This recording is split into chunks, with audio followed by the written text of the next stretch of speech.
नमस्कार दोस्तों, स्वागत है मेरे चैनल रोहित में।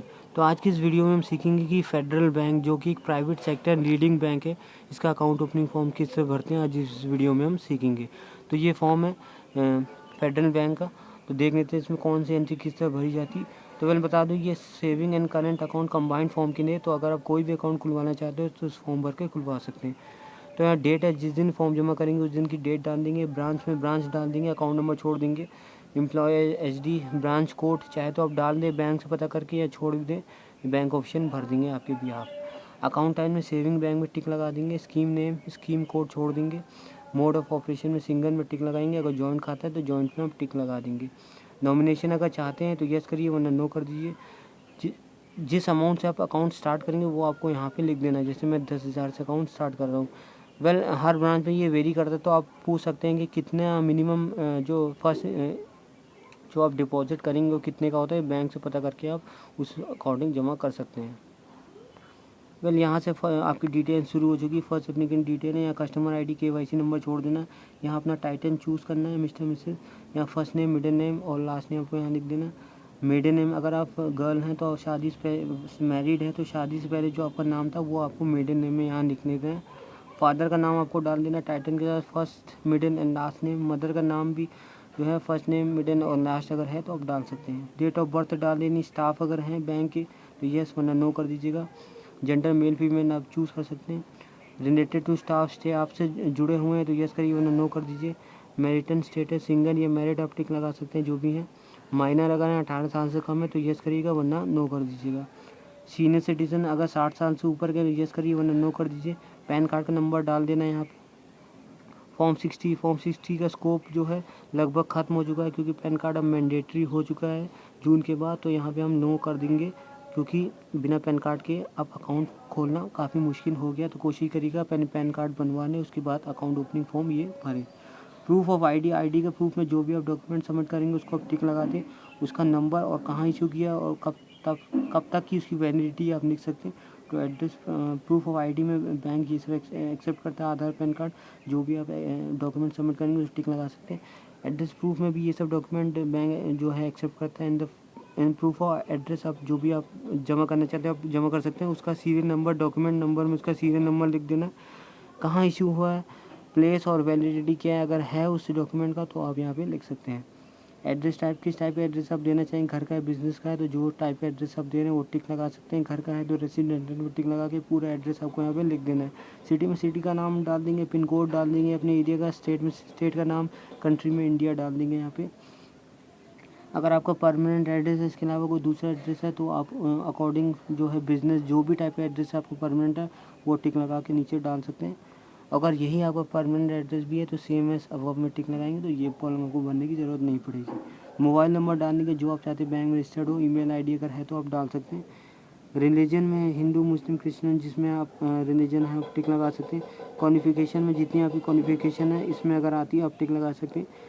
यहाँ कैटेगरी आपसे आया है कि जनरल OBC जिस कैटेगरी में आता है आप टिक लगा सकते हैं। मंथली इनकम आपकी जितनी भी है जिस दायरे में आती है आप लगा सकते हैं टिक यहाँ पे। ऑक्यूपेशन जॉब करते हैं, प्राइवेट सेक्टर, बिजनेस है, या फिलहाल मैं स्टूडेंट हूँ, मैंने स्टूडेंट में टिक लगा दिया है। तो इसी के साथ पेज 1 भर चुका। चलते हैं पेज 2 पे। पहले पेज 2 पे आ चुका है पर्सनल डिटेल सेकंड एप्लीकेंट। यहाँ पे अगर जॉइंट खाता अगर है तो जैसे आपने पहला पेज अपने लिए भरा था वैसे दूसरा एप्लीकेंट है अपने लिए इस पेज को भरेगा। अगर सिंगल अकाउंट है तो आपको ये भरने की ज़रूरत नहीं पड़ेगी।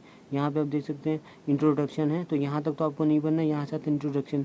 यहाँ पे आपको एक ऐसे इंसान को ढूंढना पड़ेगा जिसका ऑलरेडी अकाउंट है यहाँ और 6 महीने मिनिमम 6 महीने पुराना है। तो ऐसे इंसान को मैंने ढूंढ लिया, उसके द्वारा एक कॉलम भरा जाएगा। वो जितने साल से आपको जानते हैं यहाँ पे आपको टिक लगाना है। मंथ ईयर जो भी है अपोजिट आप काट सकते हैं। उस इंसान का नाम, उसका कस्टमर आईडी, अकाउंट नंबर आपको डलवा लेना एड्रेस के साथ और उसका मोबाइल नंबर, और यहाँ पे उसके करवा लेना इसका साइन। और साइन इसका वो वाला होना चाहिए जो इसने दिया था at the time account opening के बैंक में। तो इतना करने से आपका जो है ये पेज 2 भर जाएगा। ऊपर का पेज अगर जॉइंट खाता है तो दूसरा एप्लीकेंट भरेगा, सिंगल अकाउंट पे ये पेज आपको नहीं भरना है। तो पेज 2 में इतना ही है। चलते पेज 3 में।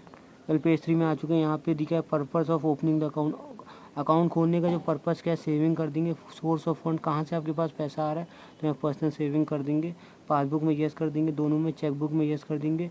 डेबिट कार्ड की अगर बात की, ATM कार्ड तो इंटरनेशनल में टिक लगा देंगे। कार्ड टाइप में वीज़ा कम डेबिट कार्ड कर देंगे। जो नाम आप चाहते हैं डेबिट कार्ड में छपे वो आपको यहाँ पे लिख देना है। मोबाइल बैंकिंग में ऑलरेडी यहाँ पे देखिए कंप्यूटराइज टिक लगा है, यस यस यस। ईमेल में सब में क्योंकि ये मस्ट है तो इसमें ऑटोमेटिकली जो है कंप्यूटराइज्ड टिक लगा हुआ है।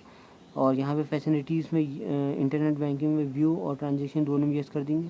जो आप चाहते हैं कि 3 चॉइसेस आपसे यूज़र आईडी की पूछी है, अगर आपको 3 जो है ऑप्शन के तौर पे आप यूज़र आईडी के वो दे सकते हैं। अगर बैंक को कोशिश करेगा कि बैंक आपको ये कोशिश करेगा ये आपको दे दे, अगर खाली हो इस तरह के यूज़र नेम।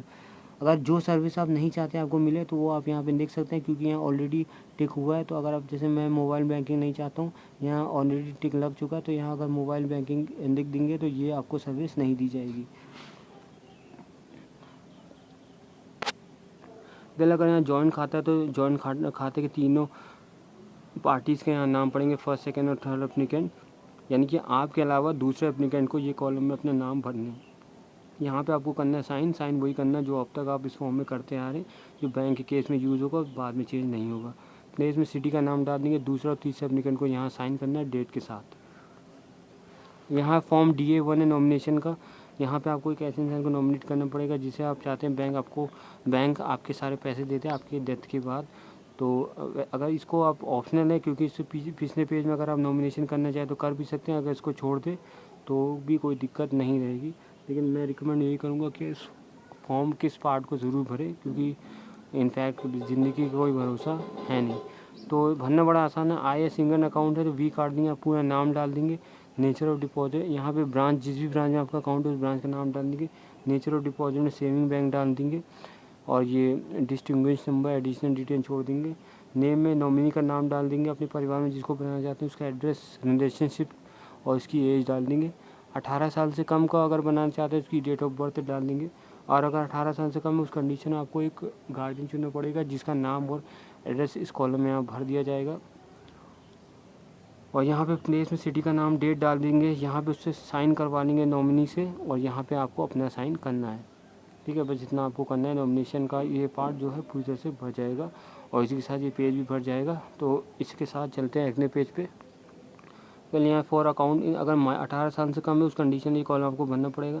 अगर बैंक एम्प्लॉई हैं तो ये तब कॉलम भरना पड़ता है। अगर पॉलिटिक्स से जुड़े हैं तो थर्ड कॉलम आपको भरना पड़ेगा। अगर सिंगल अकाउंट है, ये तीनों दायरे में नहीं आते तो तीनों आपको नहीं भरने पड़ेंगे। यहाँ अगर पॉलिटिकल आप काम किए हैं तो यहाँ ऑप्शन दिखा है कि कौन सी पार्टी में काम किए हैं और ये डेजिग्नेशन क्या थी, तो ये सब आपको नहीं भरना है। यहाँ करंट डिपॉजिट की नहीं है तो ये भी आपको नहीं भरना है, अगर करंट डिपॉजिट नहीं करते, क्योंकि ये सेविंग बैंक का फॉर्म है तो ये सब आपको नहीं भरना है।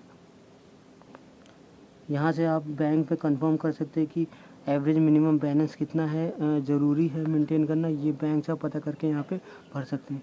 यहाँ पे प्लेस सिटी का नाम डाल देंगे, डेट डाल देंगे जिस दिन फॉर्म जमा करें। यहाँ पे करना आपको साइन वही करना है जो अब तक आप करते आ रहे हैं। यहाँ पे आपको चिपकानी है अपनी कलर फोटोग्राफ, जिसके नीचे करना है साइन। दूसरे एप्लीकेंट को अपनी फ़ोटो यहाँ चिपकानी, नीचे करना है sign. For office use only तो ये आपको नहीं बनना है। और यहाँ भी आप देख सकते हैं फॉर ऑफिस यूज़ ओनली, तो ये सब डिटेल आपको नहीं बननी है। तो ये पेज जो है पूरी तरह से भर चुका है। चलते हैं अगले पेज पे। वेल नेक्स्ट पेज में देख सकते हैं ये सारी रिसिप्ट है, एक्नॉलेजमेंट स्लिप है नॉमिनेशन की, एक्नॉलेजमेंट स्लिप है अकाउंट ओपनिंग फॉर्म की। तो ये एक तरह से रिसिप्ट का काम करता है, यानी कि एक्नॉलेजमेंट जो अगर आप भरते हैं तो उसकी रिसिप्ट ये है, और अकाउंट ओपनिंग फॉर्म की रिसिप्ट ये है। और ये इंस्ट्रक्शंस हैं, बैंक क्या आइडेंटिटी के तौर पे एक्सेप्ट करता है, क्या एड्रेस के फॉर्म में एक्सेप्ट करता है, ये सब यहाँ से आप देख सकते हैं कौन कौन से डॉक्यूमेंट बैंक एक्सेप्ट कर सकते हैं। तो इससे आपको और जानकारी मिल जाएगी, इसको ज़रूर पढ़ लीजिएगा। और इंडिविजुअल अकाउंट में क्या क्या टर्म्स एंड कंडीशन है, तो ये सारे टर्म्स एंड कंडीशन है, इसको आप पढ़ के और जानकारी हासिल कर सकते हैं। तो वेल इसका जो federal bank account opening form है ये तो हमने भरना सीख लिया। वेल कोशिश ये करेंगे कि अगली वीडियो में KYC फॉर्म भरना और उसका डेबिट कार्ड अप्लाई फॉर्म भरना हम इस वीडियो में कोशिश करूँगा, अगले वीडियो में मैं आपको सिखाऊँ। वेल वीडियो कैसी लगी ज़रूर बताइएगा नीचे कमेंट में, मुझे आपका कमेंट का इंतज़ार रहेगा। और अगर आपने चैनल सब्सक्राइब नहीं किया तो तुरंत कर लीजिए, क्योंकि आने वाले टाइम में हम ऑनलाइन वीडियो स्टार्ट करने वाले हैं। तो आज नहीं फ़िलहाल इतना ही, फिर मिलते हैं कोई नए बैंक कोई नए टॉपिक के साथ। तब तक टेक केयर फ्रेंड्स, बाय।